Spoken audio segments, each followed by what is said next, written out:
प्यारे विद्यार्थियों, मैं सुरेश चंद्र गुप्ता, गवर्नमेंट कॉलेज करौली। आज हम भारतीय संघ में केंद्र एवं राज्यों के बीच वित्तीय संबंधों का अध्ययन करेंगे। संघात्मक शासन व्यवस्था में केंद्र और राज्यों की सरकारों के बीच न केवल विधायी और प्रशासनिक शक्तियों का विभाजन होता है, अपितु वित्तीय स्रोतों का भी बंटवारा होता है। वित्तीय स्रोतों के विभाजन को लेकर राज्यों के बीच मतभेद और तनाव उत्पन्न हो जाना स्वाभाविक है। केंद्र तथा राज्यों के मध्य राजस्व के साधनों के विभाजन के आधारभूत सिद्धांत कार्यक्षमता, पर्याप्तता तथा उपयुक्तता है। इन तीनों उद्देश्यों की एक साथ ही प्राप्ति अत्यंत कठिन थी, अतः भारतीय संविधान में समझौते की चेष्टा की गई। संविधान द्वारा केंद्र तथा राज्यों के मध्य वित्तीय संबंधों का विवेचन निम्न प्रकार से किया गया है। इसमें नंबर 1, कर निर्धारित का वितरण और करों से प्राप्त आय का विभाजन। भारतीय संविधान में वित्तीय प्रावधानों की दो विशेषताएं हैं। प्रथम, संघ तथा राज्यों के मध्य कर निर्धारण की शक्ति का पूर्ण विभाजन कर दिया गया है और द्वितीय, करों से प्राप्त आय का बंटवारा होता है। संघ के प्रमुख राजस्व स्रोत निगम कर, सीमा शुल्क, निर्यात शुल्क, कृषि भूमि को छोड़कर अन्य संपत्ति पर संपदा शुल्क, विदेशी ऋण आदि हैं। इसी प्रकार राज्यों के भी राजस्व स्रोत होते हैं, जैसे प्रति व्यक्ति कर, कृषि भूमि पर कर, संपदा शुल्क, भूमि और भवनों पर कर, पशुओं तथा नौकाओं पर कर आदि। संघ द्वारा आरोपित तथा संग्रहित एवं विनियोजित किए जाने वाले शुल्कों के उदाहरण हैं बिल, विनियमों, प्रॉमिसरी नोटों, हुंडियों, चेकों आदि पर मुद्रांक शुल्क और दवा तथा मादक द्रव्य पर कर।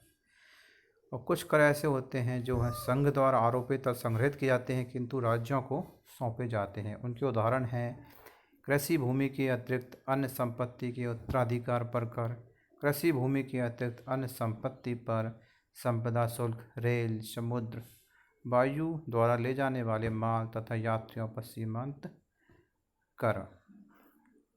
कुछ कर ऐसे होते हैं जो संघ द्वारा आरोपित तथा संग्रहित किए जाते हैं पर उनका विभाजन संघ तथा राज्यों के मध्य होता है, जैसे आय कर का विभाजन संघीय भूभाग के लिए निर्धारित निधि तथा संघीय खर्च को काटकर शेष राशि में से किया जाता है।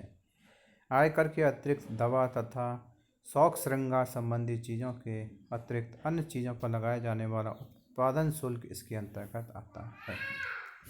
नंबर 2, सहायक अनुदान तथा अन्य सार्वजनिक स्रोतों के लिए दिया जाने वाला अनुदान।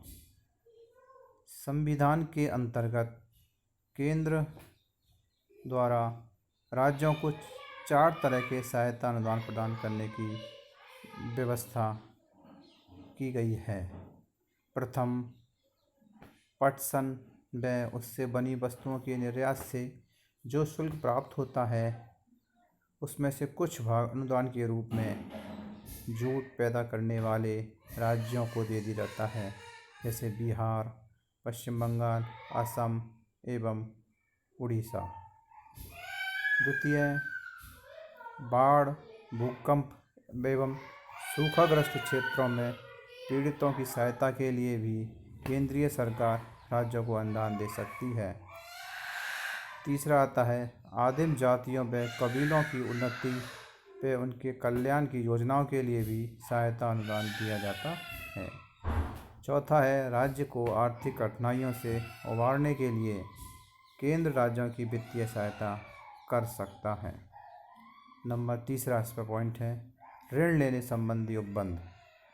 संविधान केंद्र को यह अधिकार प्रदान करता है कि वह अपनी संचित निधि की साख पर देशवासियों व विदेशी सरकारों से ऋण ले सके। ऋण लेने का अधिकार राज्यों को प्राप्त होता है, परंतु वे विदेशों से ऋण उधार नहीं ले सकते। यदि किसी राज्य सरकार पर संघ सरकार का कोई कर्ज बाकी है तो राज्य सरकार अन्य कर्ज संघ सरकार की अनुमति से ही ले सकती है। इस प्रकार का कर्ज देते समय संघ सरकार किसी भी प्रकार की शर्त लगा सकती है। नंबर 4, करों से विमुक्ति। राज्यों द्वारा संघ की संपत्ति पर कोई कर तब तक नहीं लगाया जा सकता जब तक संसद विधि द्वारा कोई प्रावधान न कर दे। भारत सरकार या रेलवे द्वारा प्रयोग में आने वाली बिजली पर संसद की अनुमति के अभाव में राज्य किसी प्रकार का शुल्क नहीं लगा सकते। इसी प्रकार संघ सरकार भी राज्य संपत्ति और आयकर पर कर नहीं लगा सकती। नंबर 5, भारत के नियंत्रक एवं महालेखा परीक्षक द्वारा नियंत्रण। भारत के नियंत्रक महालेखा परीक्षक की नियुक्ति केंद्रीय मंत्रिमंडल के परामर्श से राष्ट्रपति करता है। यह भारत सरकार तथा राज्य सरकारों के हिसाब का लेखा रखने के ढंग और उनकी निष्पक्ष रूप से जांच करता है। नियंत्रक तथा महालेखा परीक्षक के माध्यम से ही भारतीय संघ राज्यों की आय पर अपना नियंत्रण करती है। नंबर 6, छठा अगला आता है वित्तीय संकटकाल। वित्तीय संकटकालीन घोषणा की स्थिति में राज्यों की आय सीमा राज्य सूची में चर्चित करों तक ही सीमित रहती है। वित्तीय संकट के प्रवर्तन काल में राष्ट्रपति को संविधान के उन सभी प्रावधानों को स्थगित करने का अधिकार है जो सहायता अनुदान आदि संघ के करों से की आय में से भाग बांटने संबंधित होती है। केंद्रीय सरकार वित्तीय मामलों को निर्देश भी दे सकती है।